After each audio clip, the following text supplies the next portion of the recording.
Podcast, shooting the shit about the Suns since 2019. Hey. Thanks again for pressing play and welcome once again to another edition of the Suns Jam Session Podcast on the BLEAV Podcast Network, brought to you by FanDuel. Here we are, ready to close out the final two chapters in the Phoenix Suns all-time pyramid. It's been quite a journey to get to this point, and in all honesty, it's reinvigorated me a little bit. The All-Star break, a time where you kind of take a step away from basketball, as many of us have done.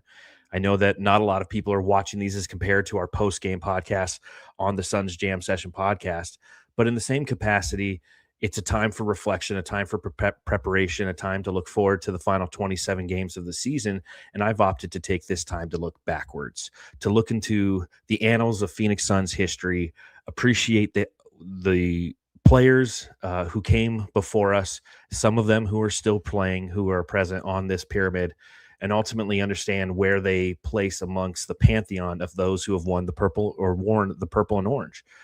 If you haven't seen this documentary, 4-part documentary on Amazon called Soul Powers, the history of the ABA, it's just a constant reminder to me of how much I love this sport. I love its origins. I love where we come from and where we're going and the beauty and the art and everything that makes this sport something that I hold near and dear. So it's been fun going through this journey, writing these columns for Bright Side of the Sun, putting them into what ultimately will be released as a 75-page book that you can throw on your coffee table if you choose to. But it's good to just absorb the Phoenix Suns, the basketball history, and know and debate about who's the best and who should be in what respective tiers that I have ranked them. So without further ado, let's get into the organizational royalty and the face of the franchise tiers of the Phoenix Suns all-time pyramid. The Phoenix Suns all-time pyramid. We've reached the final step on this ride, the point where the road narrows and we finally reveal the last two tiers and the three players who sit above all else on the Phoenix Suns all-time pyramid. What started as a random idea slowly turned into something much bigger than I ever anticipated. A book. Yeah, I'm putting all this into a book. I'll publish the articles on Brightside. I'll do podcasts. But 21,426 words later, here we are. This has always been more than rankings or arguments or filling space on the internet.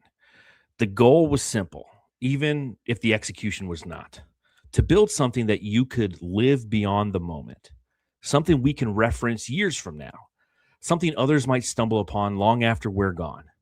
Through it, readers can understand who the best players in Suns history were and why.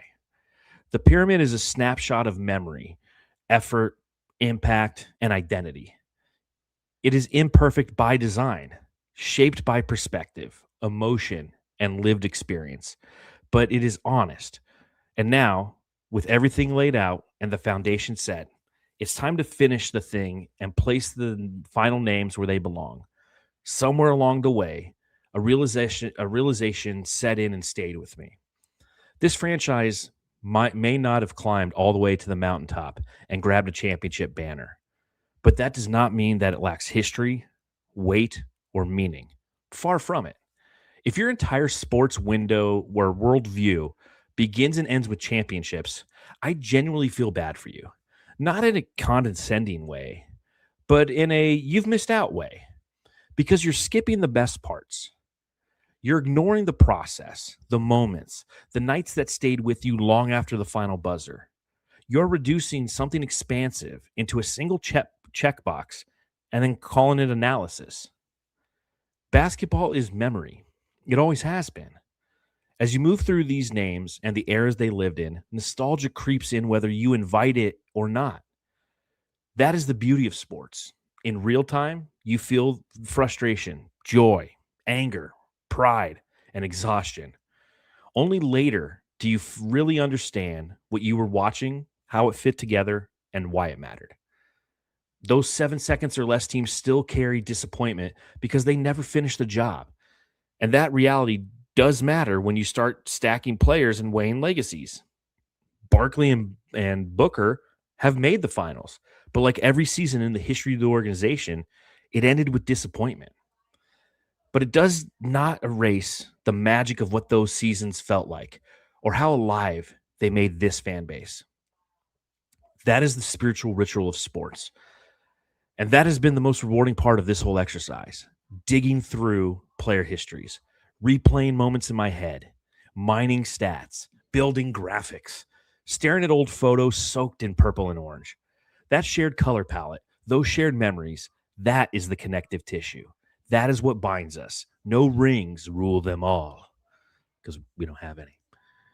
Reducing all that to whether a championship happened is easy. It's too easy. It lacks imagination. It lacks depth. And these final two tiers have depth. They invite debate. They demand context. And honestly, there's no wrong answer here. You could place any one of the three final players at the top of the pyramid and make a compelling case. I landed where I landed, and I'm comfortable with it. But I also respect the arguments that go another direction. So before I explain why I made the final call the way I did, let's talk about the last three players who occupy the final two tiers of the Phoenix Suns all-time pyramid. And let's look at the pyramid with all the tiers filled out, with the players' names present and accounted for. You have tier 2, the organizational royalty, Devin Booker and Charles Barkley. And tier 1, the face of the franchise, Steve Nash. I know the second you viewed this graphic, you felt something. Maybe it was agreement. Maybe you nodded along. Maybe you muttered, "Voida, you idiot. How could you possibly do that?" And honestly, that reaction's the whole point. That push and pull is what makes this such a good conversation in the first place. Read the reasoning, give me the space to explain why I landed where I did, and why certain names went where they went, how I weighed what matters to me in a project like this. I am fully aware that I might not be right. But you know what? I might not be wrong either. So the first name here, Charles Barkley. Suns 1992 to 1996. Suns resume, 278 games played, 23.4 points per game, 11.5 rebounds per game, 1 league MVP, 4 All-Star game selections, 4 All-NBA team selections. Total defensive rebound, franchise leader. And he's the franchise leader also in defensive rebounds in a single season. Charles Barkley, the round mound of rebound. If you're looking for the cleanest definition of a supernova in Phoenix Suns history, this is it. No player arrived in the Valley already in his prime with this level of gravity, personality, and immediate takeover energy the way Sir Charles did. This was not a slow burn. This was ignition. He arrived after the 1992 Barcelona Olympics, riding global stardom into a brand new arena, a new uniform, and a new coach. The timing almost felt cinematic. Loud, eccentric, confrontational, brilliant. Barkley did not blend into Phoenix. He bent it around himself. That 1992-1993 run remains one of the most electric seasons, not only in Suns history, but in the storytelling fabric of the NBA itself, a moment where basketball felt bigger, louder, and impossibly alive. I think it's fair to say that the 92-93 season by Charles Barkley stands as the single greatest season by any player in Phoenix Suns history. Sure, Steve Nash came to Phoenix in his prime, and he won MVPs. Yes, that team went 62-20. Charles Barkley did that too. And then he carried the Suns all the way to the NBA Finals, doing it with a force of personality that rattled arenas and pulled the entire league into Phoenix's orbit. Nash floated, Barkley detonated. Following the arrival of Sir Charles Barkley, who was not a role model, by the way, Phoenix was no longer a quiet basketball outpost or a historical footnote. After 24 years of existence and a lone finals appearance in 1976, the city and the team finally commanded national attention. Charles Barkley did not only elevate the Suns on the court, he altered how the league viewed Phoenix altogether, and that influence is impossible to separate from the history of the organization. That first year, Barkley averaged 25.6 points per game and 12.12 rebounds, won the MVP, made the All-Star team, and earned first-team All-NBA honors. He checked every possible box a superstar can check. In a moment when Michael Jordan was operating at the absolute peak of his powers, there was a real and serious conversation happening about whether Charles Barkley was the best player in the world. Now, that debate ultimately met reality in the 1993 NBA Finals, where Jordan averaged 41 points per game and 6.3 assists over 6 games and slammed the door shut. But for that stretch of time, it was not outrageous to ask that question. That alone tells you how high Barkley's level was. Statistically, the Barkley run in Phoenix is as loud as it gets. Over 280 games across 4 seasons. He was an all-star every year and made 4 All-NBA teams. While only one of those landed into the first team in 92-93, the consistency still matters. He was in the conversation every year he was in Phoenix. When you scan the Suns' record book, his name jumps off the page. He's number 1 all-time in player efficiency rating, number 1 in defensive rebounds per game at 8.4. He owns the single-season mark as well, pulling down 9.1 defensive rebounds per night in that 92-93 season. He sits second in rebounds per game at 11.5, trailing only Paul Silas. And despite only 4 seasons in Phoenix, he still ranks 4th in triple-doubles and 7th in total rebounds. That's how concentrated his prestige was. When you talk about the greatest players to ever wear purple and orange, taking into account the entirety of their careers, Charles Barkley is always part of that conversation, if not the start of it. Personally, I think Shaq and KD belong on that broader list too, which might be another pyramid project I just talked myself into. Still, if you place Barkley at the very top of your Suns pyramid, I'm not here to tell you you're wrong. The case is real and it's powerful. Where the discussion gets a little bit more layered is the length and the ending of his time in Phoenix. The first 2 seasons live warmly in memory, full of energy, relevance, and belief. The final stretch was rockier, emotionally and structurally, and that tension is part of the story, whether we like it or not. As Zach Bryan says in his song, All Good Things Must Pass, nostalgia has a way of looking better in your head. Did you honestly think I would go an entire series and not have one Zach Bryan philosophical reference? You know me better than this. The final 2 seasons of Barkley are often tucked away in the back of our memories.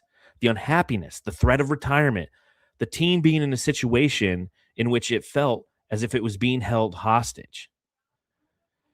Even so, the weight of what he did here is undeniable. 4 seasons, 1 MVP, 1 finals run, a franchise lifted into the national spotlight. That is tier 2 territory without a question. A peak so high and so impactful that it still casts a shadow decades later.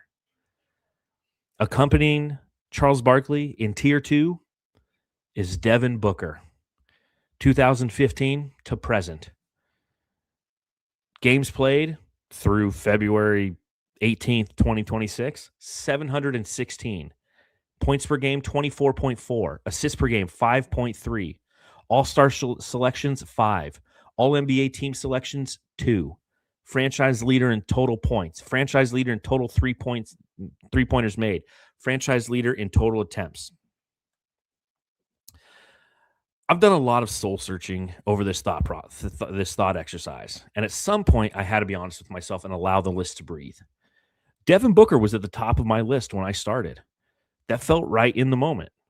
But the deeper I went, the more I realized his story is still being written, and as much as I believe it is where he's going to ultimately head to the top of the pyramid, there's still rungs left on the ladder for him to climb. That's not a knock. That's an acknowledgement of motion. Devin Booker is still adding chapters in real time. Every night reshapes the graphic. Every season stretches the ceiling.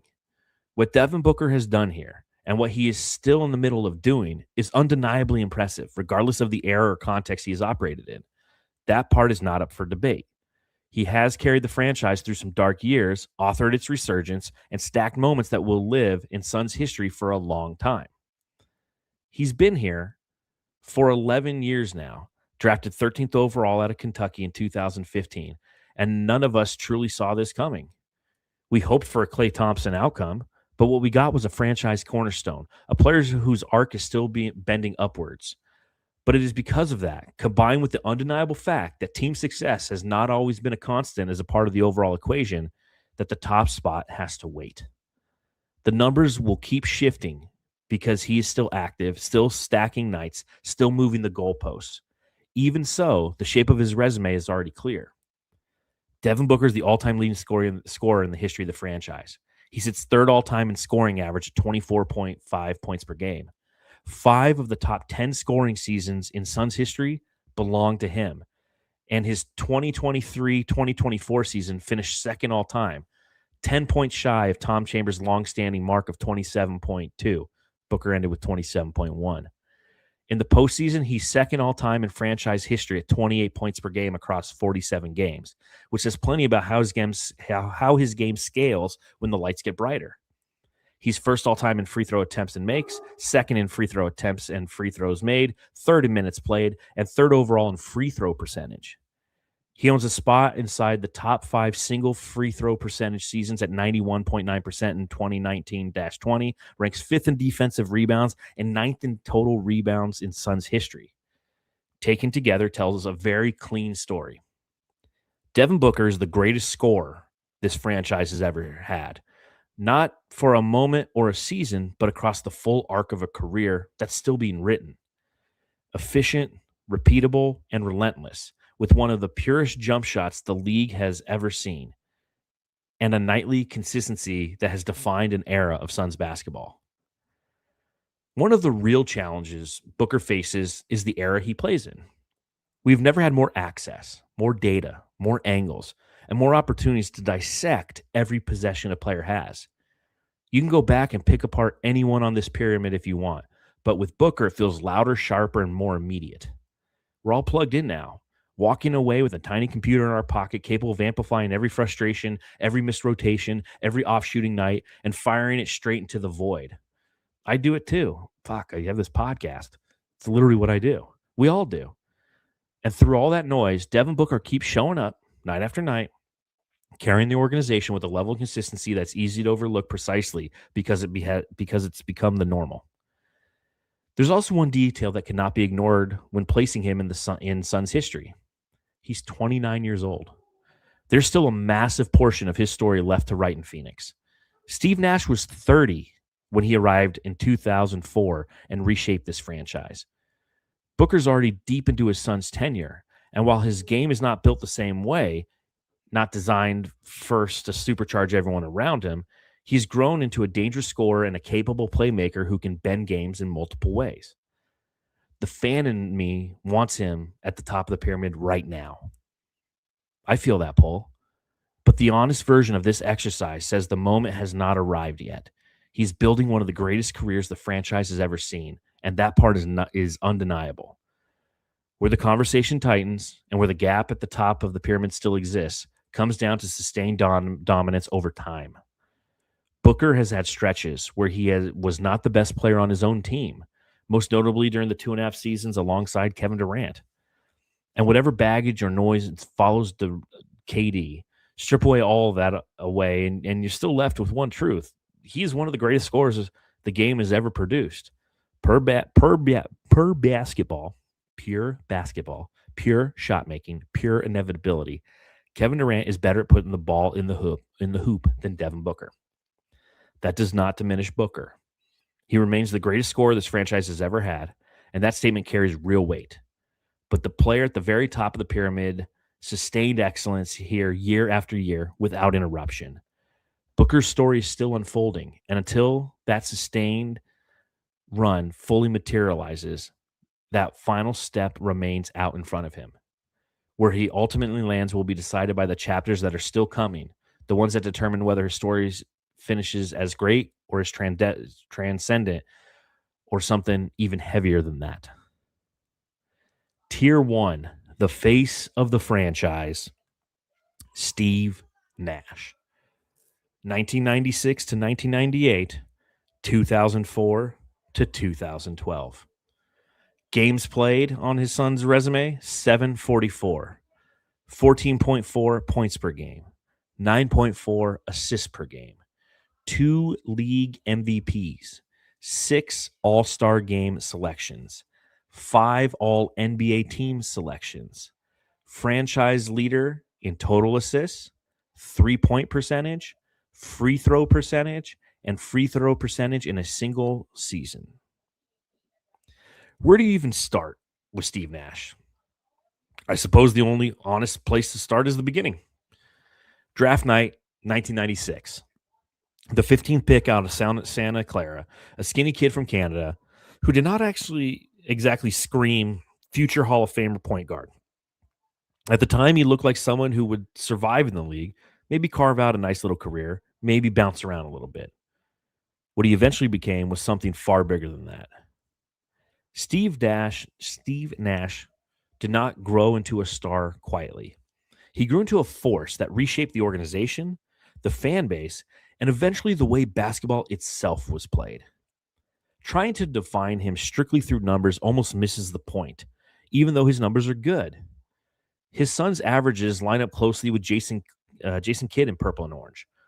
Both had 14.4 points per game. Kidd actually edges him in the assists per game, 9.7 to 9.4. On paper, that feels like a wash. And that's why statistics can lie to you.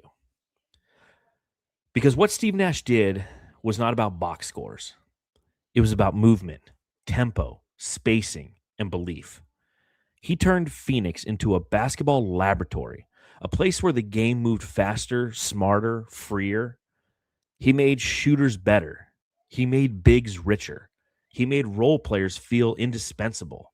Night after night, the ball popped, the floor stretched, and the Suns felt inevitable in a way that no spreadsheet can fully capture. Steve Nash did not simply play basketball in the Valley. He changed how it was understood. He changed what fans expected. He changed what opponents feared. And in doing so, he left behind something that will alone never, that by itself alone we will never be able to explain. He could have been one of the greatest scorers of his generation if that had ever been the priority. The skill was there. The efficiency was there. His 43.5% shooting from three is the highest mark from beyond the arc in franchise history. He ranks second all-time in made threes at 1,051 and second in attempts at 2,417, which makes that percentage even louder. And yet, across 10 seasons in Phoenix, he averaged only 3.2 attempts from beyond the arc per night. The shots were available. He simply chose something else. That choice tells you everything you need to know about Steve Nash. He hit his share of unforgettable threes, the kind that live forever in highlight reels and late-night arguments, but scoring was never the point. His obsession was amplification. Make everyone else better. Pull defenders out of position. Turn good players into great ones and role players into weapons. That was the engine. That was the gift. That is why he won 2 MVPs. Not because he poured in points, but because he unlocked entire rosters. In his first MVP season in 2004/2005, he averaged 15.5 points per game. That number still surprises people who did not live through it. What matters more is the 11.5 assists per night, the league-leading mark, and what happened around him. A team that had won 29 games the season before he arrived finished at 62-20. That does not happen by accident. That happens when one player rewires how basketball is played. It's difficult to fully articulate what Steve Nash meant to the Suns and to the league at large. People often point to the 92-93 team as a turning point for the franchise, and it absolutely was. But what Nash did beginning in 2004 reshaped the entire sport. Pace changed, spacing changed, decision-making changed. The league we watch now can trace a straight line back to what was happening nightly in Phoenix. And then there are the numbers, which somehow still feel understated. He sits first all-time in franchise assists, finishing just shy of 7,000. He owns the second, third, fourth, fifth, sixth, and ninth best single-season assist totals in Suns history. He is first all-time in Suns free throw percentage at 90.7%, and he set the single-season franchise record in 2009-2010 by hitting 93.8% from the line. He ranks third in win shares, and third in total games played. Steve Nash did not dominate the game by force. He bent it. He guided it. He made everyone around him sharper, faster, and more dangerous. And long after the numbers blur together, that feeling remains. Nash gave the Suns legitimacy. He gave them relevance. He gave them gravity. He led the league in assists 5 times during his 10 seasons in Phoenix, and the winning followed right along with him. From 2004 to 2012, the Suns went 405 and 235. That is not a hot stretch. That is sustained excellence. And he was the best guy on the court every night. In the postseason, he was still Steve Nash, averaging 18.2 points and 9.7 assists on an absurd 50, 38, 90 shooting splits. And yet the one thing missing still hangs in the air. He never reached the NBA Finals in a Suns uniform. The Spurs and the Mavericks made sure of that. But yes, he absolutely should sit at the top of the pyramid, because what he did, it was nasty. So taking a look at the final pyramid, Tier 1, face of the franchise, is Steve Nash. Tier 2, organizational royalty, is Devin Booker and Charles Barkley. Tier 3, the franchise pillars, are Walter Davis, Kevin Johnson, and Shawn Marion. Tier 4, the era-defining stars, are Amari Stoudemire, Paul Westphal, and Dan Marley, and Alvin Adams. Tier 5, the all-star impact tier, Jason Kidd, Connie Hawkins, Tom Chambers, Dick Van Arsdale, and Chris Paul. And Tier 6, the core contributors, Dennis Johnson, Stephon Marbury, Larry Nance, Raja Bell, Eddie Johnson, and Goran Dragic. There was one part of this project that ended up being trickier than I expected, even though by the time I reached the end and it all settled into place, and that was naming the tiers themselves. The labels are mostly arbitrary and attempt to give each level a little bit more personality than Tier 1, Tier 2, Tier 3, and so on. But the final tier carries real weight. The face of the franchise. That is the one where people tend to pause, reread, and start forming opinions immediately. When you think about it, the player at the top of any pyramid for any team is exactly that, the face. The name that comes to mind when the organization is mentioned. The mental shortcut your brain takes before you realize it's happening.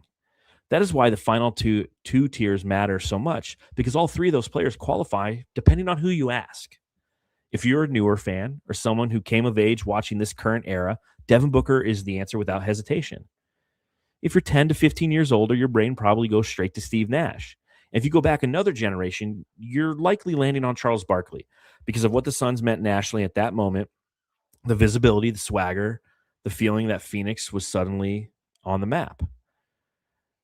The question is what makes the question so personal. The answer changes based on memory, age, and lived experience. There's no universal response, and part of what makes this exercise worth doing in the first place. For me, when I step back and look at the totality of franchise history, Steve Nash is the answer that holds up the longest. 50 years from now, even if no one is playing basketball anymore, and all that remains are the stories, clips, and context, what Nash did and how he did will still resonate, and how he did it will still resonate. So the journey's ended. The pyramid is built.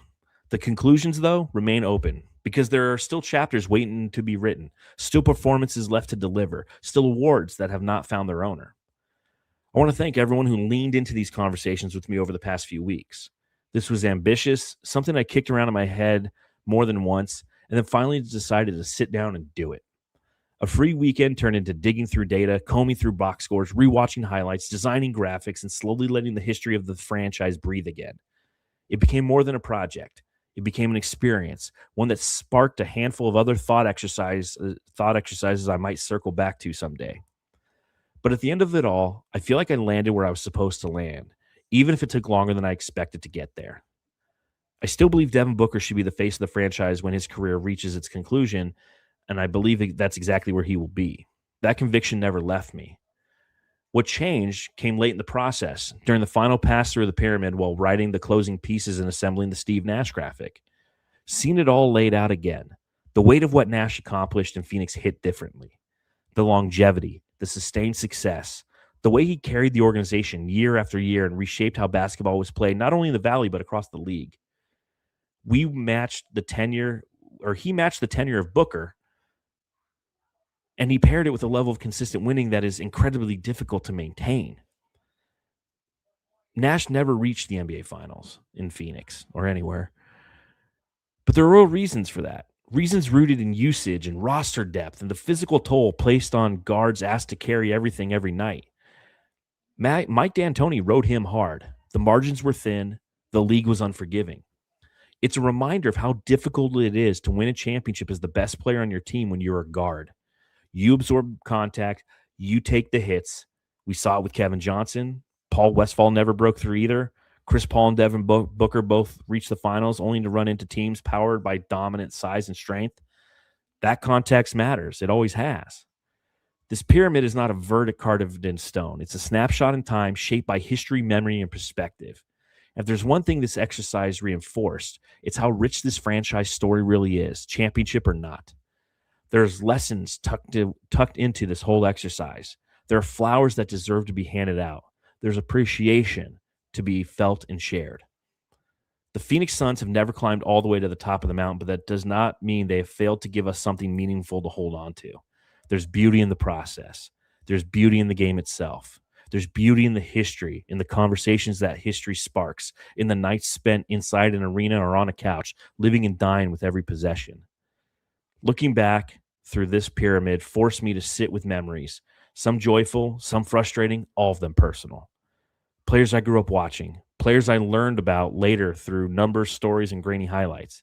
Friends and family who were part of my son's experience. Some of them are still with us. Some of them are not. That is the part of the responsibility that comes with being a fan, and part of the responsibility I feel as a writer, to carry those stories forward, to keep them alive, to share them openly, to welcome new fans into the fold without acting like gatekeepers or arbiters of the truth. This was always a subjective process. Disagreement is baked into it. You might not see the pyramid the way I do, and that does not make either of us wrong. Sports history lives in memory as much as it lives in data, and memory is personal by nature.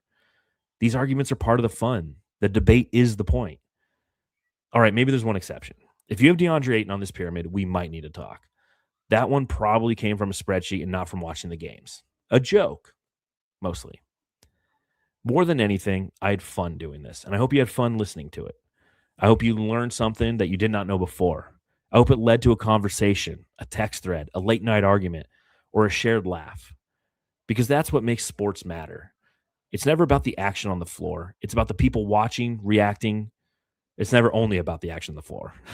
It's about the people watching, reacting, remembering, and connecting through it all. That is what rooting for the purple and orange has always been about. I'm relieved to have this finished, and honestly, happy to lock it into a book or into a podcast where it can't be endlessly messed with. Because if I don't, I know myself well enough to know I will keep tinkering, tweaking, second-guessing, nudging pieces around until it crowds everything else that needs my attention. And there's plenty of that. Writing day in and day out about the Suns for Bright Side of the Sun, hosting the Suns Jam Session podcast after every single Suns game, which is kind of its own beautiful madness. At some point, you have to decide that the work is done, place it neatly on the shelf, and let it exist as is. That's what this is now. A snapshot, a moment in time, a first edition. But I also know myself well enough to know that this is not the final word. Future revisions will be written. I will come back to this because Devin Booker's not doing what he's done doing, and the story of the franchise is still being written in real time. Other players will emerge. Other eras will take shape. And one day, someone else will force their way into the conversation and demand to be considered for the Phoenix Suns all-time pyramid. Thank you for listening. This is John Voida, managing editor, Bright Side of the Sun. Go home and love your family.